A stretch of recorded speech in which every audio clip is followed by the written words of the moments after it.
Bonjour Yves de Kerdrel. Bonjour Philippe. Alors Yves, les actions de la Française des Jeux sont en vente depuis jeudi et l'on assiste à une véritable ruée des Français pour cette privatisation. Oui Philippe, cette opération s'annonce d'ores et déjà comme un très grand succès populaire puisque jeudi dernier, on assistait à une ruée sur les guichets de banque. Dès vendredi soir, la part des actions Françaises des Jeux qui était réservée aux grands investisseurs a été complètement sursouscrite. La deuxième étape, c'est la vente des titres aux particuliers qui doit prendre fin le 19 novembre prochain. Et c'est ce jour-là que le prix de vente définitif de l'action sera connu, 2 jours avant son introduction en bourse. Mais selon les informations de Sud Radio, eh bien la part des actions réservées aux particuliers est déjà sur le point d'être entièrement souscrite. Ce qui témoigne d'un véritable engouement populaire pour cette opération qui doit rapporter 1,5 milliard d'euros à l'État.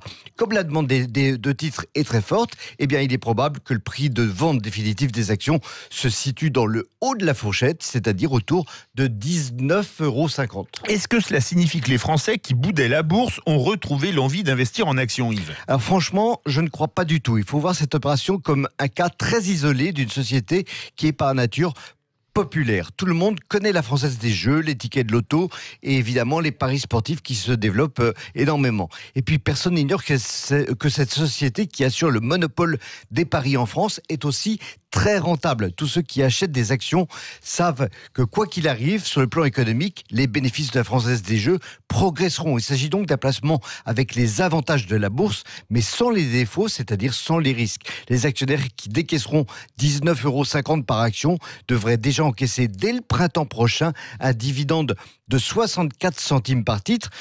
Comme ça a l'air modeste, mais rapporté au prix d'achat, ça fait un rendement de 3,3%, c'est-à-dire 4 à 5 fois supérieur à celui du livret A. Et puis enfin, puisqu'on est le 11 novembre, c'est aussi une opération patriotique, puisque je rappelle que la Française des Jeux, c'est l'héritière de la Loterie nationale, qui a été créée en 1933 pour venir en aide aux blessés de la guerre de 14-18 et notamment ceux qu'on appelait les gueules cassées. Et bien pour un 11 novembre, si les banques n'étaient pas fermées, il n'y aurait pas meilleur geste que d'aller à sa banque pour aller acheter des actions Françaises des Jeux. Merci beaucoup Yves de Kerdrel. Une dernière